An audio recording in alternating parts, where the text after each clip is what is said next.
तो भाइयों, आज हम बात करेंगे एक ऐसी थ्योरी के बारे में जो सुनने वाले के होश उड़ा दे। आखिर स्ट्रॉ हैट का फाइनल ओपोनेंट कौन होने वाला है? क्या स्ट्रॉ हैट फाइनल में ब्लैक बेल्ट परेड से फाइट करेगी या फिर वर्ल्ड गवर्नमेंट से? ये सब कुछ जानेंगे इस थ्योरी वीडियो के सीरीज में। यहाँ पर ये थ्योरी 2 पार्ट में होने वाली है, जहाँ पर पहला पार्ट आएगा मेरे चैनल पे और सेकंड पार्ट मेरे। वही यार, अगर तुम मेरे सब्सक्राइबर हो और तुम डायरेक्ट यार पार्ट 2 देखने के लिए आ गए तो सबसे पहले जाओ जाकर के सूवी सेंसे के चैनल पे जाकर के पार्ट 1 देखो, उसके बाद मेरे चैनल पे आकर के पार्ट 2 देखना, वरना फिर तुमको वीडियो समझ में नहीं आएगा। लिंक डिस्क्रिप्शन और कमेंट बॉक्स में दे दिया है। तो चलो वीडियो को स्टार्ट करते हैं।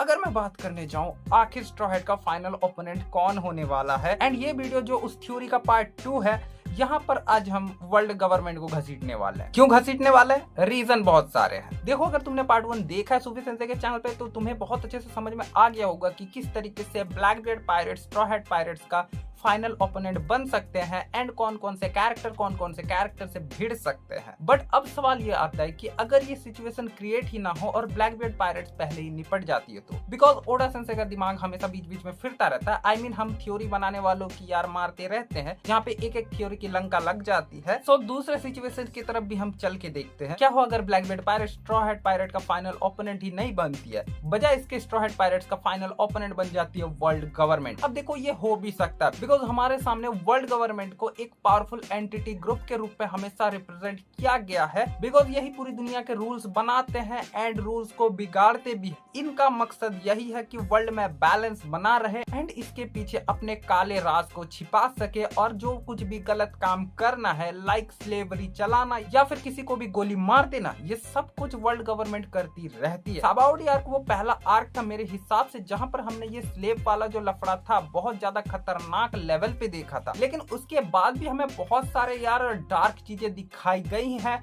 वर्ल्ड गवर्नमेंट के काले राजों के बारे में थोड़ा बहुत हिंट दिया गया है, और सबसे खतरनाक चीज गॉड वैली को हम कैसे भूल सकते हैं, जहां पर लोगों का शिकार हो रहा था रैबिट कह करके, जिसे अगर तुम हमारे इस अर्थ से भी रिलेट कर सको तो बहुत अच्छा होगा, क्योंकि हमारे कंट्री हो या फिर दूसरे जो कंट्रीज हैं वहां पर भी अगर तुम उनके हिस्ट्री को देखो तो इंसान ही सबसे बड़ा यार धरती का दुश्मन बना हुआ है, जहां पर इंसान ही दूसरे इंसान को एक स्लेव की तरह ट्रीट किया है। पर खैर जो कुछ भी हो, इस वीडियो पे जैसा कि हम वर्ल्ड गवर्नमेंट के बारे में बात कर रहे हैं, वर्ल्ड गवर्नमेंट ये चीज 800 सालों से करती हुई आ रही है, बिकॉज उससे पहले जॉय बॉय था एंड जॉय बॉय के हारने के बाद ये कुछ ज्यादा ही बढ़ गया। एंड हम सबको बेसिक नॉलेज तो पता ही है, जहां पर 20 किंग्स ने मिलके जॉय बॉय को किसी तरीके से हरा दिया, जिसके बाद पूरी हिस्ट्री वगैरह मिटा के ये जो कुछ भी तुम स्लेवरी वगैरह सेलेस्टियल ड्रैगन का कारनामा ये सब कुछ देख रहे हो। ये जो वर्ल्ड गवर्नमेंट है यहाँ पर रूल कौन करता है? इमुसामा।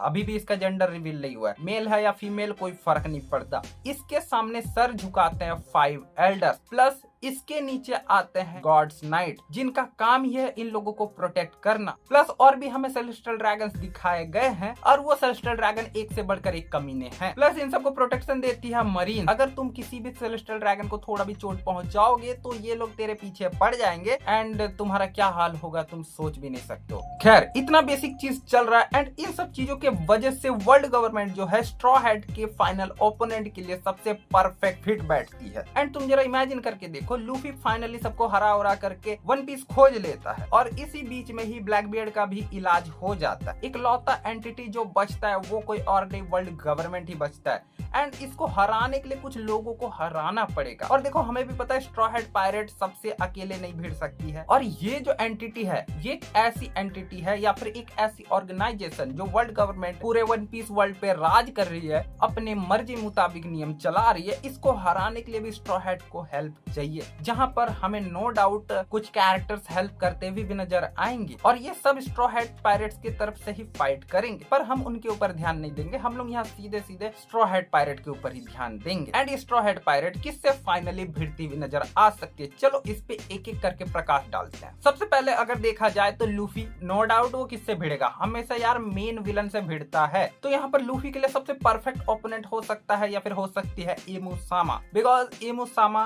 किंग ऑफ द वर्ल्ड की गद्दी पे बैठती है एंड वो करंट रूलर है इस वर्ल्ड की, और वो अपने हिसाब से ही सब कुछ चलाती है। अगर हम इमुसामा के ऊपर थोड़ा नजर डालें उसके बारे में क्या क्या हमें पता है, तो ये बहुत ज्यादा स्ट्रांग है। ये किसी भी 5 एल्डर को खड़े खड़े मार सकती है और ऐसा देख के भी लगता है कि ये जितने जो 5 एल्डर्स हैं इन सबको लाइफ एनर्जी या कहूँ इन सबको जिंदा इमुसामा ही अपने पावर से रखती है। और इतना खतरनाक कैरेक्टर जो इतने सालों से जिंदा है प्लस इतना स्ट्रांग है, ये सबसे परफेक्ट ओपोनेंट हो सकता है मंकी डी लूफी के लिए।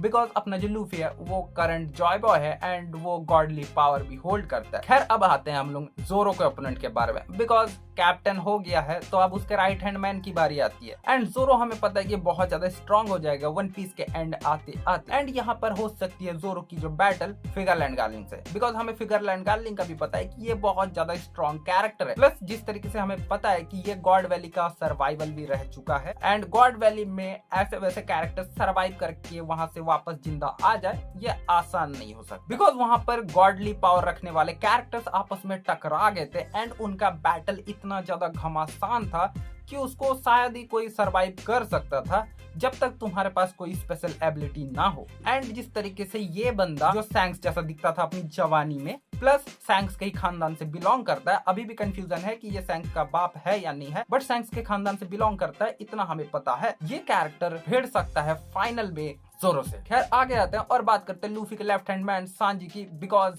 ये कैरेक्टर किससे भिड़ेगा तो इसके लिए भी एक फाइनल तगड़ा ओपोनेंट तो होना चाहिए और मेरे हिसाब से ये भिड़ सकता है नोसेजीरो से। हाँ, ये गांधी बुड्ढा जो घोस्ट राइडर जैसे घोड़े पे दौड़ता है प्लस तलवार भी चलाता है। अब देखो इससे पहले ना जब भी हमें ये गांधी बुड्ढा दिखाया जाता था हमें लगता था कि ये जोरो से भिड़ सकता है। देखो ये भिड़ भी सकता है, लेकिन मेन बात क्या आता है पता है, हमें एग हेड आइलैंड आर्क के अंदर इसका और सांजी का जिस तरीके से बैटल में केमिस्ट्री दिखाया गया, जिस तरीके से ये दोनों फाइट करते हुए नजर आए, हालांकि ज्यादा कुछ डैमेज वैमेज नहीं हुआ, पर सांजी जिस तरीके से इसके पीछे पड़ा ये बहुत ज्यादा यार हिंट दे रहा है कि आगे आने वाले टाइम पे सांजी वर्सेस नोसेजीरो की बैटल हो सकती है। खैर अब आगे आते हैं जिनबे की बात करते हैं कि आखिर जिनबे किससे भिड़ता हुआ नजर आ सकता है हमें फाइनल में।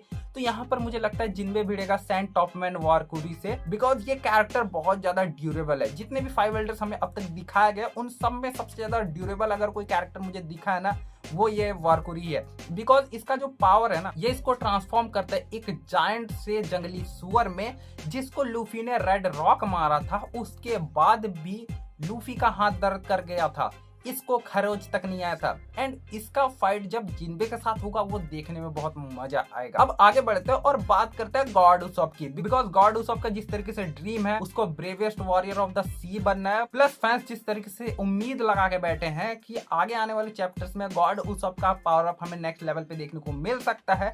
खासकर तो एल्बाफ आर्क के अंदर इतना ज्यादा उम्मीद बैठा के रखा हुआ है फैंस ने कि गॉड उसॉप को किसी तरीके से एक हैमर टाइप वेपन मिल सकता है। बिकॉज उसने फेंका भी था, क्या पता इसको उस तरीके का पावर भी मिल जाए, पर वो तो अलग बात है। लेकिन गॉड उसॉप को तो पावर अप देना चाहिए ओडा सेंसे को। एंड इसके लिए अगर मैं कहूँ 5 एल्डर्स में से कोई ओपोनेंट बनता है ना वो कोई और नहीं जुपिटर बनता है। और तुम लोग को देख के लग सकता है कि यार मैं इस कैरेक्टर को एक नेक्स्ट लेवल बीइंग से कैसे भिड़ा रहा हूँ। बिकॉज जुपिटर के पास जिस तरीके का पावर है वो एक जायंट से केंचुए में बदल जाता है और वो जमीन के अंदर घुस भी सकता है, प्लस वो कहीं से भी बड़ा सा मुंह खोल के बाहर भी आ सकता है। देखो अगर गॉड उसॉप को सबसे बहादुर इंसान बनना है ना ये सबसे बेस्ट होगा। भले तुम्हारे राय अलग अलग हो सकते हैं पर मुझे ये लगता है। और देखो मैं यहाँ पर एक और चीज को इंक्लूड करना चाहूंगा as a my opinion. Because जिस तरीके से यार वानो आर्क में यामाटो स्ट्रॉ हेड पायरेट को ज्वाइन करने के लिए बहुत ज्यादा इंटरेस्ट दिखाई थी, और मे भी ऐसा सिचुएशन क्रिएट होता है कि आगे आने वाले समय पे फाइनली हमें यामाटो स्ट्रॉ हेड को ज्वाइन होती हुई नजर आए। तो यहाँ पर बेसिकली चीजें भी पलट सकती है कि जुपिटर से यामाटो फाइट कर सकती है। बिकॉज यामाटो काइडो की डॉटर है एंड इस वजह से उसका पावर अप भी हो सकता है। हालांकि वानो आर्क को प्रोटेक्ट करने के लिए वो स्ट्रॉ हेड को ज्वाइन नहीं कर पाई, लेकिन आगे आने वाले समय पे अगर यामाटो स्ट्रॉ हेड को ज्वाइन करती है तो मेरा ये कहना है कि उसॉप वर्सेस जुपिटर के फाइट के बजाय यहाँ पे यामाटो वर्सेस जुपिटर की फाइट हो सकती है एंड उसॉप की बैटल किसी गॉड नाइट के मेंबर से हो सकती है। ऐसा मेरा ओपिनियन है। और अगर ज्वाइन नहीं करती है तो मेरे हिसाब से जुपिटर एंड गॉड उसॉप की बैटल होनी चाहिए। खैर अब हम लोग थोड़ा ना आगे बढ़ते हैं, थोड़ा बात कर लेते हैं जो फाइनल गोरो से बचा है ना उसका नाम है मार्स। सेंट मार्कस मार्स ये इकलौता गोरो से है जिसके पास उड़ने वाली पावर है। इस कैरेक्टर के लिए मुझे जो परफेक्ट लगता है ना स्ट्रॉ हैट का फाइनल ओपोनेंट हो सकता है वो है रॉबिन। आई नो कुछ लोग बोलेंगे कि यार रॉबिन को क्यों, वानो आर्क से पहले अगर कोई मुझे कहता कि रॉबिन को स्ट्रॉन्ग ओपोनेंट दो, लोग आके गालियां भी दे सकते थे, लेकिन वानो आर्क में जिस तरीके से ओडा सेंसे ने रॉबिन को पावर अप दिया, उसका डेविल फ्रूट अवेकनिंग दिखाया, भाई देख के फट जाती है। वो ट्रांसफॉर्मेशन बहुत ज्यादा डेडली और खतरनाक था, ओपोनेंट देख के डरने लग जाए। एंड जिस तरीके से डेविल वाला फॉर्म दिखाया भाई खतरनाक था यार। और आगे आने वाले समय पे जरा तुम सोच के देखो, निको रॉबिन अपने डेविल वाले फॉर्म में जाके हाकी के साथ बैटल कर सकती है, या फिर किसी तरीके से उसको अपने डेविल फ्रूट से खास पावर्स भी मिल जाए, या फिर जो कुछ भी हो जाए उसका तो पावर अप तो होगा ना। और फाइनल में अगर रॉबिन एक नेक्स्ट लेवल पावरफुल कैरेक्टर बनती है तो क्या उसके लिए ये मार्स परफेक्ट ओपोनेंट नहीं बनता? तो why not robin and Mars का फाइनल में बैटल हो। खैर बहुत ज्यादा बातें कर ली, अब थोड़ा बाकी के मेंबर्स पे बात कर लेते हैं। मांगा चैप्टर 1096 वहां पर गॉड वैली का ये एक लौता चैप्टर है जो गॉड वैली में क्या हो रहा था उस चीज को कवर करता है। वहां पर हमें गॉड्स नाइट के बारे में भी दिखाया जाता है, जिस तरीके से गॉड्स नाइट वहां पे पबजी खेल रहे थे, उतर के इंसानों को शिकार कर रहे थे एंड उन्हें रैबिट्स कहा जा रहा था। वो जो कुछ भी हुआ था वहां पर हमें गॉड्स नाइट के कुछ मेंबर्स भी दिखाए गए थे। एंड ये जो गॉड्स नाइट के चेहरे तुम देख रहे हो, ये चेहरे तुम्हें कुछ बच्चों की याद दिला रहे हैं कि नहीं दिला रहे हैं? शायद हो सकता है तुम्हें याद ना दिलाए, तो मैं जरा याद दिला देता हूँ। जब हमें बिग मॉम का पास्ट दिखाया जा रहा था तो वहाँ पर मदर कार्मेल के साथ और भी बच्चे दिखाए गए थे। इन बच्चों को जरा गौर से देखो, क्या इन बच्चों को देख के तुम्हें इन कैरेक्टर्स की याद नहीं आ रही है? तो मे भी ऐसा हो सकता है ये जितने भी बच्चे हैं किसी न किसी तरीके से बिग मॉम के हंगर से बच गए होंगे एंड ये आगे जाकर वर्ल्ड गवर्नमेंट को ज्वाइन किए होंगे एंड वो ट्रेनिंग वगैरह करके गॉड्स नाइट में भर्ती हो गए होंगे। प्लस गॉड्स नाइट पे कोई वीक कैरेक्टर तो होगा नहीं, जिसका मतलब मैं ये लेके चलता हूँ कि ये आगे जाके बहुत पावरफुल बीइंग बन गए होंगे। एंड जिस तरीके से स्ट्रॉ हैट के जो मेंबर्स हैं इनके लिए बहुत बढ़िया ओपोनेंट हो सकता है गॉड्स नाइट के मेंबर। हालांकि हमें गॉड्स नाइट के बाकी कैरेक्टर्स के बारे में बिल्कुल भी नहीं दिखाया गया है, उनके चेहरे तक नहीं दिखाया गया है। इसका रीजन ये हो सकता है ओडा सेंसे अभी के टाइम पे हमें गॉड्स नाइट को ड्रॉ करना ही नहीं चाहते होंगे, बस फिलहाल के लिए कुछ कैरेक्टर्स को ऐसे ड्रॉ करके दिखा दिया कि ये गॉड्स नाइट के मेंबर हैं, बाकी के मेंबर्स भी दिखाए जाएंगे। पर अब जरा तुम इसको सोच के देखो, इन सब की बैटल बचे हुए स्ट्रॉ हैट के साथ हो सकती है और यहाँ पर हमें तगड़ी बैटल देखने को मिल सकती है। खैर मुझे जहां तक लगता है मैंने बहुत ज्यादा बातें कर ली एंड मैंने जो कुछ भी तुमको बताया तुम्हें कैसा लगा मुझे कमेंट बॉक्स में राय देना मत भूलना। प्लस ये जो थ्योरी वीडियो है जिस तरीके से मैंने एंड सुवी सेंसे ने मिलके यार बहुत ज्यादा डिस्कस करके बनाई है, तुम्हें कैसा लगा ये बात भी मुझे कमेंट बॉक्स में अपनी राय देते हुए बताना मत भूलना।